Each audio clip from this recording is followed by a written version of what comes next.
Hello, detectives. Are you ready for another marvellous mystery? From Sir Arthur Conan Doyle. Sherlock Holmes and the 5 Orange Pips.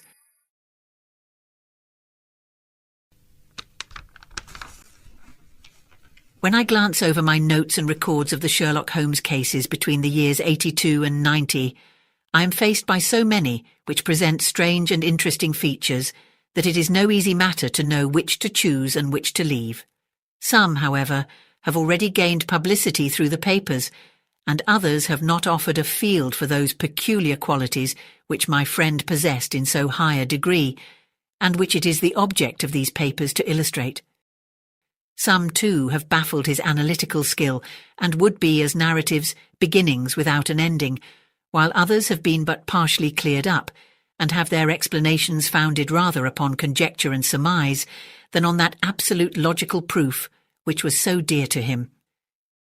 There is, however, one of these last which was so remarkable in its details and so startling in its results that I am tempted to give some account of it in spite of the fact that there are points in connection with it which never have been, and probably never will be, entirely cleared up. The year 87 furnished us with a long series of cases of greater or less interest, of which I retain the records. Among my headings under this 12 months, I find an account of the adventure of the Paradol Chamber of the Amateur Mendicant Society, who held a luxurious club in the lower vault of a furniture warehouse, of the facts connected with the loss of the British bark Sophie Anderson, of the singular adventures of the Grice Pattersons in the island of Uffa, and finally of the Camberwell poisoning case. In the latter, as may be remembered, Sherlock Holmes was able, by winding up the dead man's watch, to prove that it had been wound up 2 hours before, and that therefore the deceased had gone to bed within that time, a deduction which was of the greatest importance in clearing up the case. All these I may sketch out at some future date, but none of them present such singular features as the strange train of circumstances which I have now taken up my pen to describe. It was in the latter days of September, and the equinoctial gales had set in with exceptional violence. All day the wind had screamed and the rain had beaten against the windows, so that even here in the heart of great handmade London we were forced to raise our minds for the instant from the routine of life and to recognise the presence of those great elemental forces which shriek at mankind through the bars of his civilization like untamed beasts in a cage. As evening drew in, the storm grew higher and louder, and the wind cried and sobbed like a child in the chimney. Sherlock Holmes sat moodily at one side of the fireplace, cross-indexing his records of crime, while I at the other was deep in one of Clark Russell's fine sea stories, until the howl of the gale from without seemed to blend with the text, and the splash of the rain to lengthen out into the long swash of the sea waves. My wife was on a visit to her mother's, and for a few days I was a dweller once more in my old quarters at Baker Street. "Why," said I, glancing up at my companion, "that was surely the bell. Who could come tonight? Some friend of yours, perhaps?" "Except yourself, I have none," he answered. "I do not encourage visitors." "A client, then?" "If so, it is a serious case. Nothing less would bring a man out on such a day and at such an hour. But I take it that it is more likely to be some crony of the landlady's." Sherlock Holmes was wrong in his conjecture, however, for there came a step in the passage and a tapping at the door.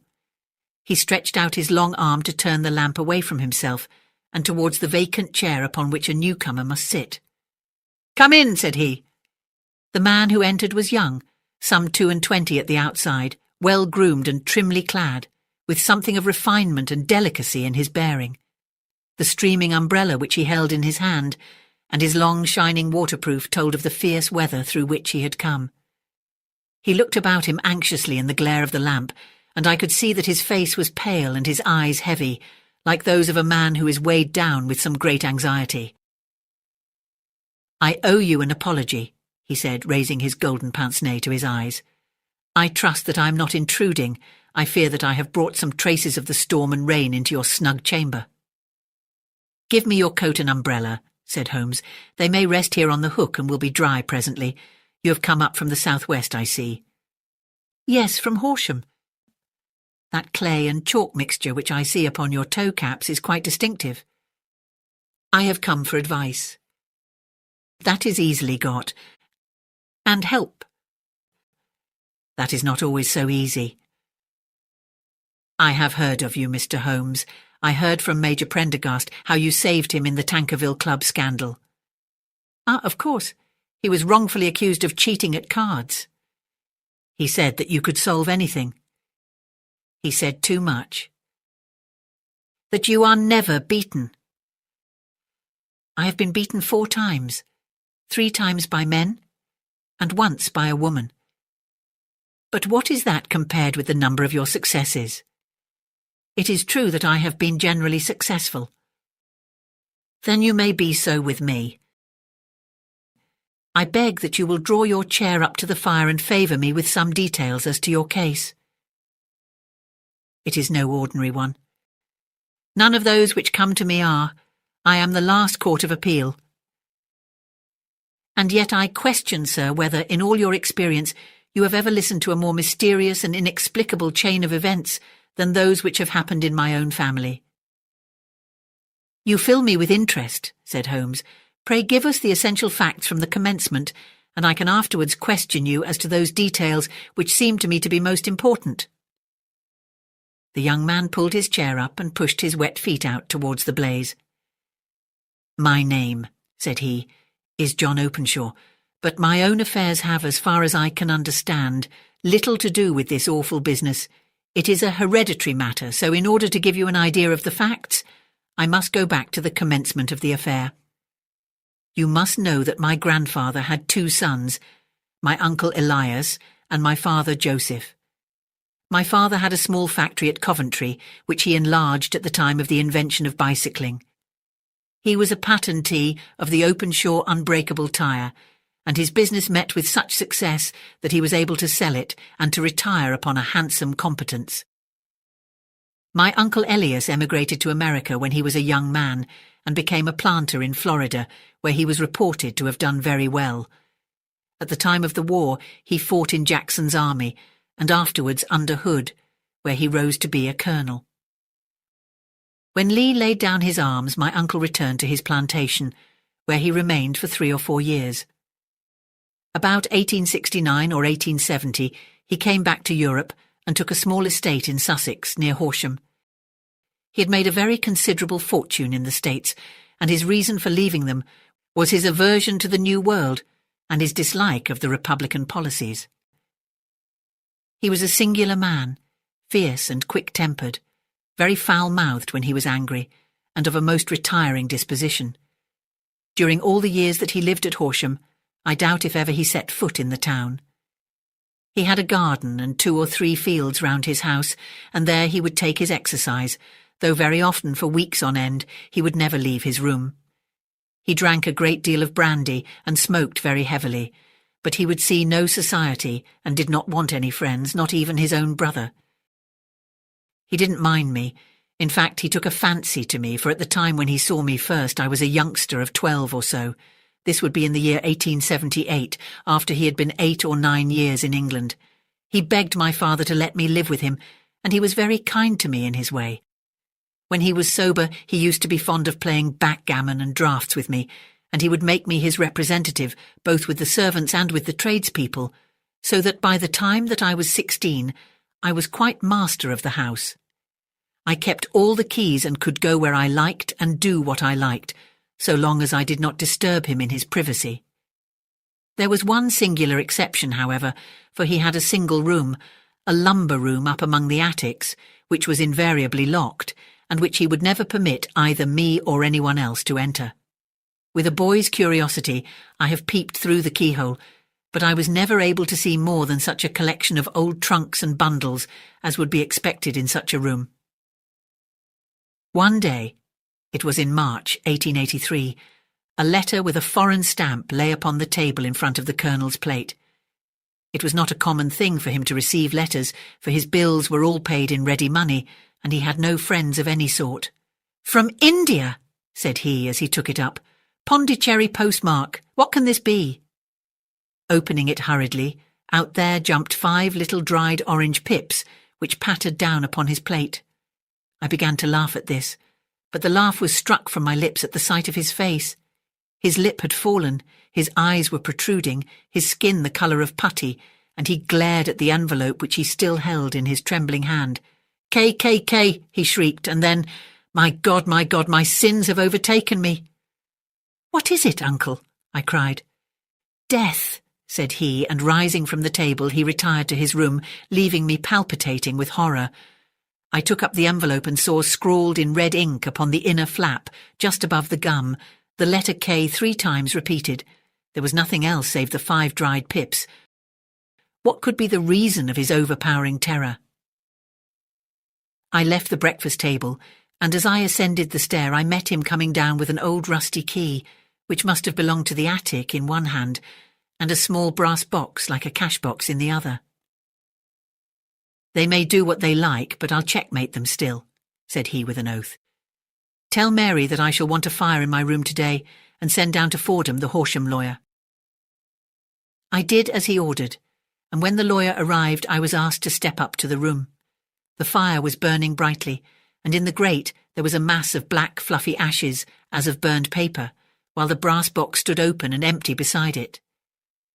As I glanced at the box I noticed, with a start, that upon the lid was printed the treble K which I had read in the morning upon the envelope.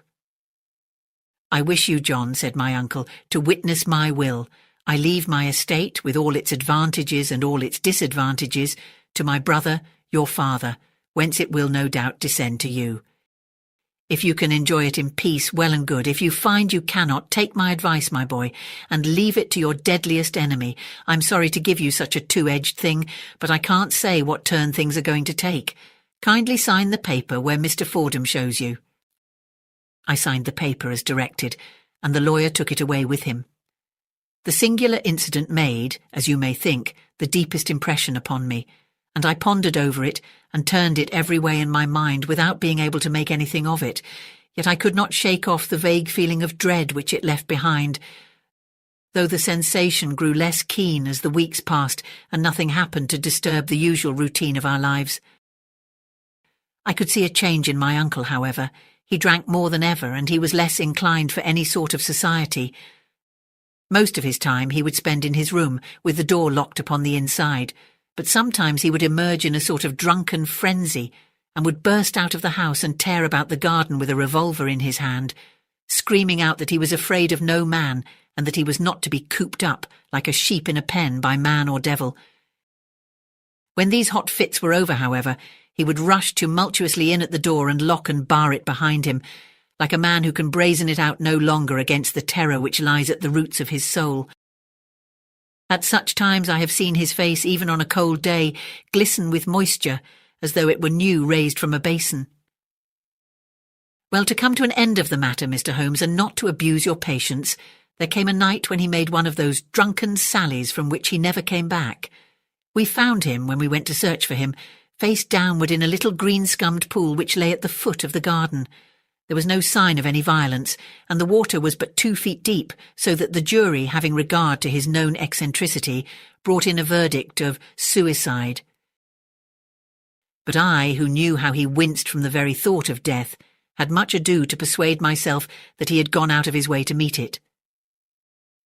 The matter passed, however, and my father entered into possession of the estate and of some £14,000, which lay to his credit at the bank.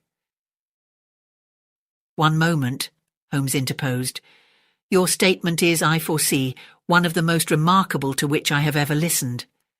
Let me have the date of the reception by your uncle of the letter, and the date of his supposed suicide." The letter arrived on March 10th, 1883. His death was 7 weeks later, upon the night of May 2nd. "Thank you. Pray proceed." When my father took over the Horsham property, he, at my request, made a careful examination of the attic, which had been always locked up. We found the brass box there, although its contents had been destroyed. On the inside of the cover was a paper label with the initials of KKK repeated upon it, and letters, memoranda, receipts, and a register written beneath. These, we presume, indicated the nature of the papers, which had been destroyed by Colonel Openshaw. For the rest, there was nothing of much importance in the attic, save a great many scattered papers and notebooks bearing upon my uncle's life in America. Some of them were of the wartime and showed that he had done his duty well and had borne the repute of a brave soldier. Others were of a date during the reconstruction of the southern states and were mostly concerned with politics, for he had evidently taken a strong part in opposing the carpetbag politicians who had been sent down from the north. Well, it was the beginning of '84 when my father came to live at Horsham, and all went as well as possible with us until the January of '85. On the fourth day, after the New Year, I heard my father give a sharp cry of surprise as we sat together at the breakfast table. There he was, sitting with a newly opened envelope in one hand and 5 dried orange pips in the outstretched palm of the other one. He had always laughed at what he called my cock and bull story about the Colonel, but he looked very scared and puzzled, now that the same thing had come upon himself. "Why, what on earth does this mean, John?" he stammered. My heart had turned to lead. "It is KKK," said I. He looked inside the envelope. "So it is," he cried. "Here are the very letters. But what is this written above them?" "Put the papers on the sundial," I read, peeping over his shoulder. "What papers? What sundial?" he asked. "The sundial in the garden. There is no other," said I, "but the papers must be those that are destroyed." "No," said he, gripping hard at his courage. "We're in a civilized land here, and we can't have tomfoolery of this kind. Where does the thing come from?" "From Dundee," I answered, glancing at the postmark. "Some preposterous practical joke," said he. "What have I to do with sundials and papers? I shall take no notice of such nonsense." "I should certainly speak to the police," I said. "And be laughed at for my pains? Nothing of the sort." "Then let me do so." "No, I forbid you. I won't have a fuss made about such nonsense." It was in vain to argue with him, for he was a very obstinate man. I went about, however, with a heart which was full of forebodings. On the third day after the coming of the letter, my father went from home to visit an old friend of his, Major Freebody, who is in command of one of the forts upon Portsdown Hill. I was glad that he should go, for it seemed to me that he was farther from danger when he was away from home. In that, however, I was in error. Upon the second day of his absence, I received a telegram from the Major imploring me to come at once. My father had fallen over one of the deep chalk pits which abound in the neighbourhood and was lying senseless, with a shattered skull. I hurried to him, but he passed away without having ever recovered his consciousness. He had, as it appears, been returning from Fareham in the twilight, and as the country was unknown to him and the chalk pit unfenced, the jury had no hesitation in bringing in a verdict of death from accidental causes. Carefully as I examined every fact connected with his death, I was unable to find anything which could suggest the idea of murder. There were no signs of violence, no footmarks, no robbery, no record of strangers having been seen upon the roads, and yet I need not tell you that my mind was far from at ease, and that I was well nigh certain that some foul plot had been woven round him. In this sinister way I came into my inheritance. You will ask me why I did not dispose of it. I answer, because I was well convinced that our troubles were in some way dependent upon an incident in my uncle's life, and that the danger would be as pressing in one house as in another. It was in January '85 that my poor father met his end, and 2 years and 8 months have elapsed since then. During that time I have lived happily at Horsham, and I had begun to hope that this curse had passed away from the family, and that it had ended with the last generation. I had begun to take comfort too soon, however. Yesterday morning the blow fell in the very shape in which it had come upon my father.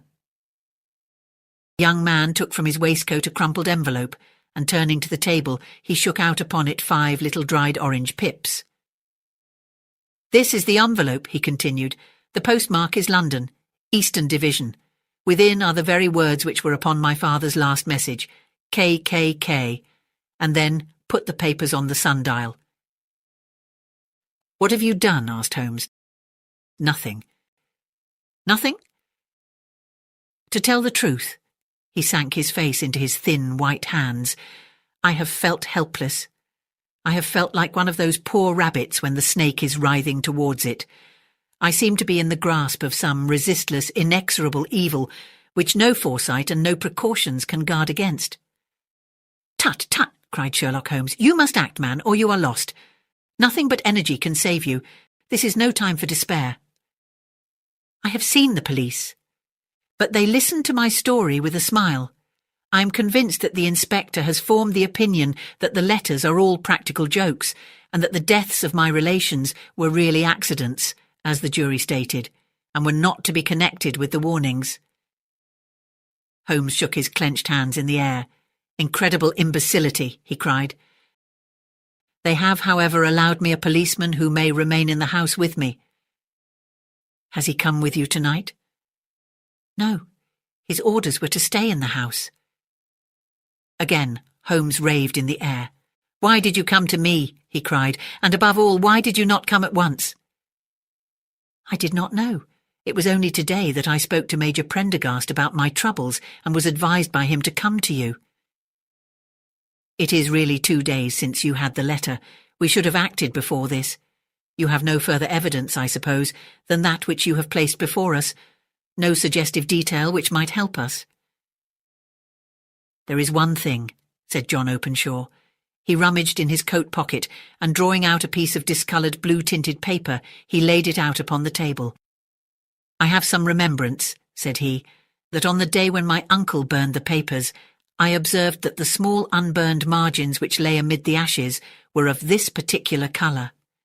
I found this single sheet upon the floor of his room, and I am inclined to think that it may be one of the papers which has perhaps fluttered out from among the others, and in that way has escaped destruction. Beyond the mention of Pip's, I do not see that it helps us much. I think myself that it is a page from some private diary. The writing is undoubtedly my uncle's." Holmes moved the lamp, and we both bent over the sheet of paper, which showed by its ragged edge that it had indeed been torn from a book. It was headed March 1869, and beneath were the following enigmatical notices. 4th Hudson came, same old platform. 7th set the Pips on Macaulay Paramore and John Swain of St. Augustine. 9th Macaulay cleared. 10th John Swain cleared. 12th visited Paramore, all well. "Thank you," said Holmes, folding up the paper and returning it to our visitor. "And now you must on no account lose another instant. We cannot spare time even to discuss what you have told me. You must get home instantly and act." "What shall I do?" "There is but one thing to do. It must be done at once. You must put this piece of paper which you have shown us into the brass box which you have described. You must also put in a note to say that all the other papers were burned by your uncle, and that this is the only one which remains. You must assert that in such words as will carry conviction with them. Having done this, you must at once put the box out upon the sundial as directed. Do you understand?" "Entirely. Do not think of revenge or anything of the sort at present. I think that we may gain that by means of the law, but we have our web to weave while theirs is already woven.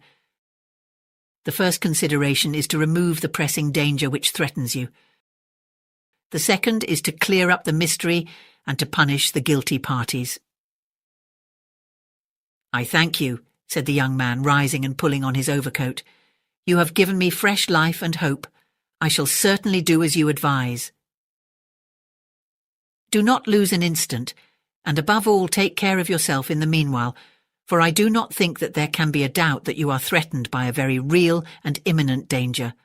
How do you go back?" "By train from Waterloo." "It is not yet 9. The streets will be crowded, so I trust that you may be in safety. And yet, you cannot guard yourself too closely." "I am armed." "That is well. Tomorrow I shall set to work upon your case." "I shall see you at Horsham then?" "No, your secret lies in London. It is there that I shall seek it." "Then I shall call upon you in a day or in 2 days, with news as to the box and the papers. I shall take your advice in every particular." He shook hands with us and took his leave. Outside, the wind still screamed and the rain splashed and pattered against the windows. This strange wild story seemed to have come to us from amid the mad elements, blown in upon us like a sheet of seaweed in a gale, and now to have been reabsorbed by them once more. Sherlock Holmes sat for some time in silence, with his head sunk forward and his eyes bent upon the red glow of the fire. Then he lit his pipe, and leaning back in his chair he watched the blue smoke rings as they chased each other up to the ceiling. "I think, Watson," he remarked at last, "that of all our cases we have had none more fantastic than this. Save, perhaps, the sign of 4? Well, yes, save perhaps that. And yet this John Openshaw seems to me to be walking amid even greater perils than did the Sholtos." "But have you," I asked, "formed any definite conception as to what these perils are?" "There can be no question as to their nature," he answered. "Then what are they? Who is this KKK, and why does he pursue this unhappy family?" Sherlock Holmes closed his eyes and placed his elbows upon the arms of his chair with his fingertips together. "The ideal reasoner," he remarked, "would, when he had once been shown a single fact in all its bearings, deduce from it not only all the chain of events which led up to it, but also all the results which would follow from it. As Cuvier could correctly describe a whole animal by the contemplation of a single bone, so the observer who has thoroughly understood one link in a series of incidents should be able to accurately state all the other ones, both before and after. We have not yet grasped the results which the reason alone can attain to. Problems may be solved in the study which have baffled all those who have sought a solution by the aid of their senses. To carry the art, however, to its highest pitch, it is necessary that the reasoner should be able to utilize all the facts which have come to his knowledge, and this in itself implies, as you will readily see, a possession of all knowledge which, even in these days of free education and encyclopedias, is a somewhat rare accomplishment. It is not so impossible, however, that a man should possess all knowledge which is likely to be useful to him in his work, and this I have endeavoured in my case to do. If I remember rightly, you on one occasion, in the early days of our friendship, defined my limits in a very precise fashion." "Yes," I answered, laughing. "It was a singular document. Philosophy, astronomy and politics were marked at 0, I remember. Botany variable, geology profound as regards the mud stains from any region within 50 miles of town, chemistry eccentric, anatomy unsystematic, sensational literature and crime records unique, violin player, boxer, swordsman, lawyer and self-poisoner by cocaine and tobacco. Those, I think, were the main points of my analysis." Holmes grinned at the last item. "Well," he said, "I say now, as I said then, that a man should keep his little brain attic stocked with all the furniture that he is likely to use, and the rest he can put away in the lumber room of his library, where he can get it if he wants it. Now, for such a case as the one which has been submitted to us tonight, we need certainly to muster all our resources. Kindly hand me down the letter K of the American Encyclopedia, which stands upon the shelf beside you." "Thank you. Now let us consider the situation and see what may be deduced from it. In the first place, we may start with a strong presumption that Colonel Openshaw had some very strong reason for leaving America. Men at his time of life do not change all their habits and exchange willingly the charming climate of Florida for the lonely life of an English provincial town. His extreme love of solitude in England suggests the idea that he was in fear of someone or something, so we may assume as a working hypothesis that it was fear of someone or something which drove him from America. As to what it was he feared, we can only deduce that by considering the formidable letters which were received by himself and his successors. Did you remark the postmarks of those letters? The first was from Pondicherry, the second from Dundee, and the third from London. From East London. What do you deduce from that? They are all seaports. Was the writer on board of a ship? Excellent. We have already a clue. There can be no doubt that the probability, the strong probability, is that the writer was on board of a ship. And now let us consider another point. In the case of Pondicherry, 7 weeks elapsed between the threat and its fulfillment. In Dundee it was only some 3 or 4 days. Does that suggest anything? A greater distance to travel. But the letter had also a greater distance to come. Then I do not see the point. There is at least a presumption that the vessel in which the man or men are is a sailing ship. It looks as if they always send their singular warning or token before them when starting upon their mission. You see how quickly the deed followed the sign when it came from Dundee. If they had come from Pondicherry in a steamer, they would have arrived almost as soon as their letter. But as a matter of fact, 7 weeks elapsed. I think that those 7 weeks represented the difference between the mail boat which brought the letter and the sailing vessel which brought the writer. It is possible. More than that, it is probable. And now you see the deadly urgency of this new case, and why I urged young Openshaw to caution. The blow has always fallen at the end of the time which it would take the senders to travel the distance, but this one comes from London, and therefore we cannot count upon delay. Good God, I cried, what can it mean, this relentless persecution? The papers which Openshaw carried are obviously of vital importance to the person or persons in the sailing ship. I think that it is quite clear that there must be more than one of them. A single man could not have carried out 2 deaths in such a way as to deceive a coroner's jury. There must have been several in it, and they must have been men of resource and determination. Their papers they mean to have, be the holder of them who it may. In this way you see KKK ceases to be the initials of an individual and becomes the badge of a society. But of what society? Have you never, said Sherlock Holmes, bending forward and sinking his voice, have you never heard of the Ku Klux Klan? I never have. Holmes turned over the leaves of the book upon his knee. Here it is, said he presently.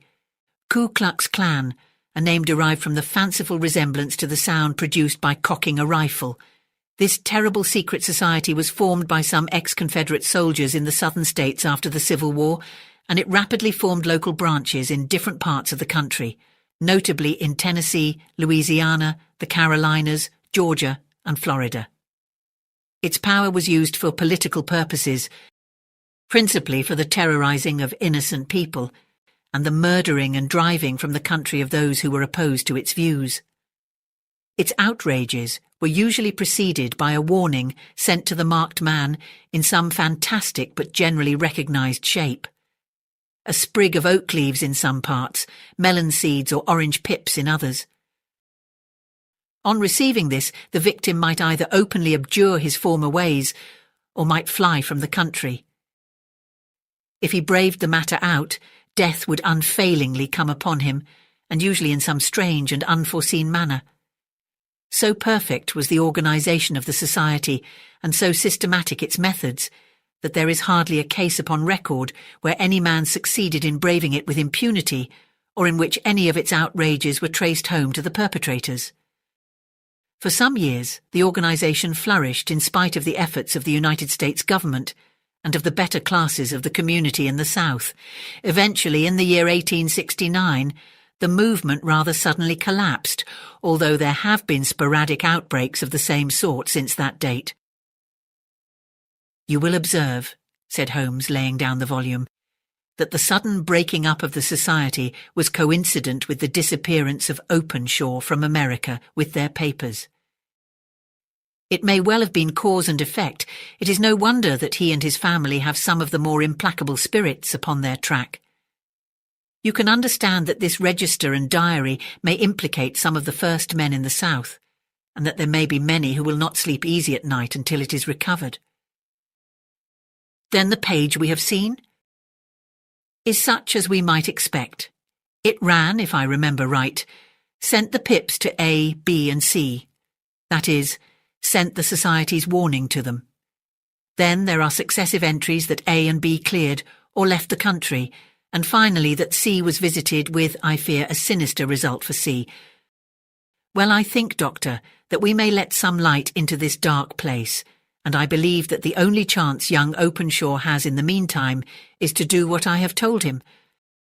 There is nothing more to be said or to be done tonight, so hand me over my violin and let us try to forget for half an hour the miserable weather and the still more miserable ways of our fellow men." It had cleared in the morning, and the sun was shining with a subdued brightness through the dim veil which hangs over the great city. Sherlock Holmes was already at breakfast when I came down. "You will excuse me for not waiting for you," said he. "I have, I foresee, a very busy day before me in looking into this case of young Openshaw's." "What steps will you take?" I asked. "It will very much depend upon the results of my first inquiries. I may have to go down to Horsham after all." "You will not go there first?" "No, I shall commence with the city. Just ring the bell and the maid will bring up your coffee." As I waited, I lifted the unopened newspaper from the table and glanced my eye over it. It rested upon a heading which sent a chill to my heart. "Holmes," I cried, "you are too late."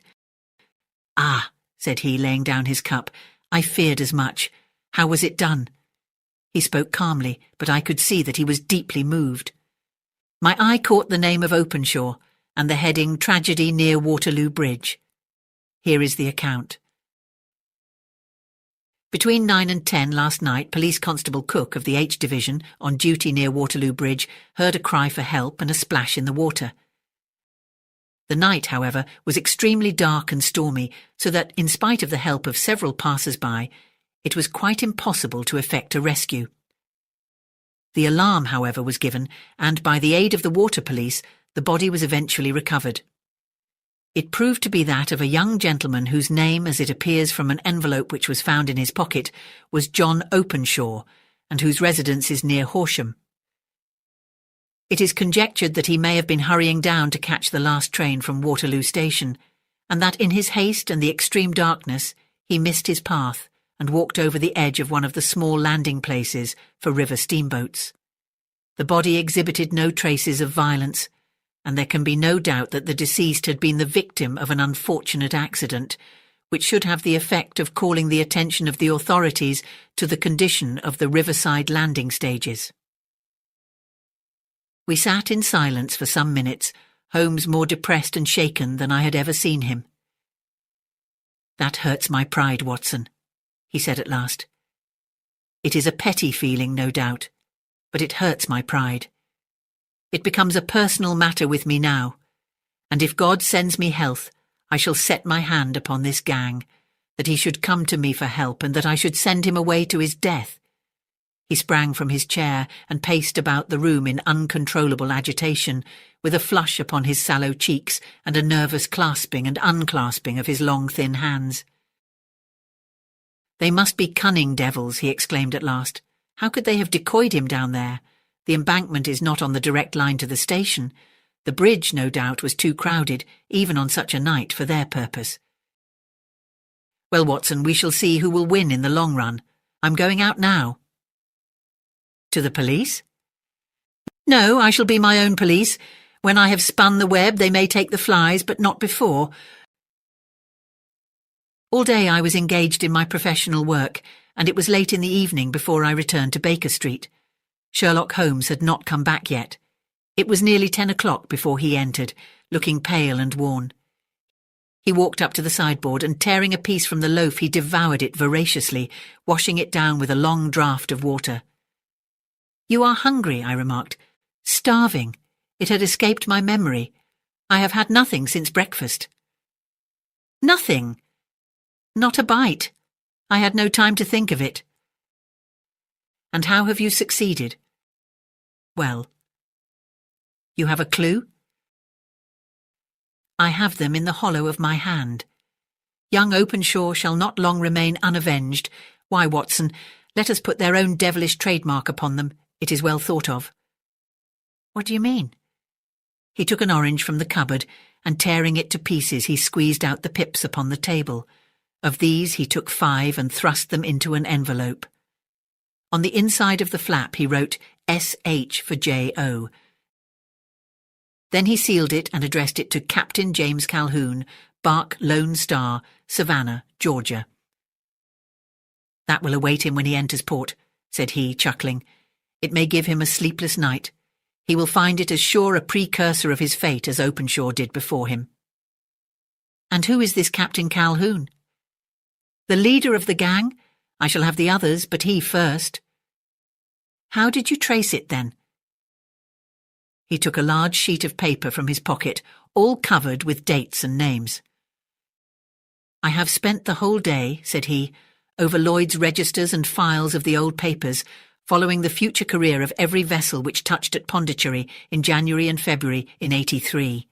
There were 36 ships of fair tonnage which were reported there during those months. Of these, one, the Lone Star, instantly attracted my attention, since although it was reported as having cleared from London, the name is that which is given to one of the states of the Union. Texas, I think. I was not and am not sure which, but I knew that the ship must have an American origin. What then? I searched the Dundee records, and when I found that the barque Lone Star was there in January '85, my suspicion became a certainty. I then inquired as to the vessels which lay at present in the port of London. Yes? The Lone Star had arrived here last week. I went down to the Albert Dock and found that she had been taken down the river by the early tide this morning, homeward bound to Savannah. I wired to Gravesend and learned that she had passed some time ago, and as the wind is easterly, I have no doubt that she is now past the Goodwins and not very far from the Isle of Wight. What will you do then? Oh, I have my hand upon him. He and the 2 mates are, as I learn, the only native-born Americans in the ship. The others are Finns and Germans. I know also that they were all 3 away from the ship last night. I had it from the stevedore who has been loading their cargo. By the time that their sailing ship reaches Savannah, the mailboat will have carried this letter, and the cable will have informed the police of Savannah that these 3 gentlemen are badly wanted here upon a charge of murder. There is ever a flaw, however, in the best laid of human plans, and the murderers of John Openshaw were never to receive the orange pips which would show them that another, as cunning and as resolute as themselves, was upon their track. Very long and very severe were the equinoctial gales that year. We waited long for news of the Lone Star of Savannah, but none ever reached us. We did at last hear that somewhere far out in the Atlantic, a shattered sternpost of a boat was seen swinging in the trough of a wave, with the letters LS carved upon it, and that is all which we shall ever know of the fate of the Lone Star.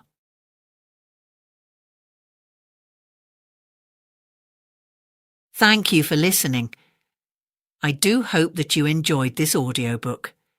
And if you did, please click the like button, subscribe for more stories, and check out my channel for your next terrific tale.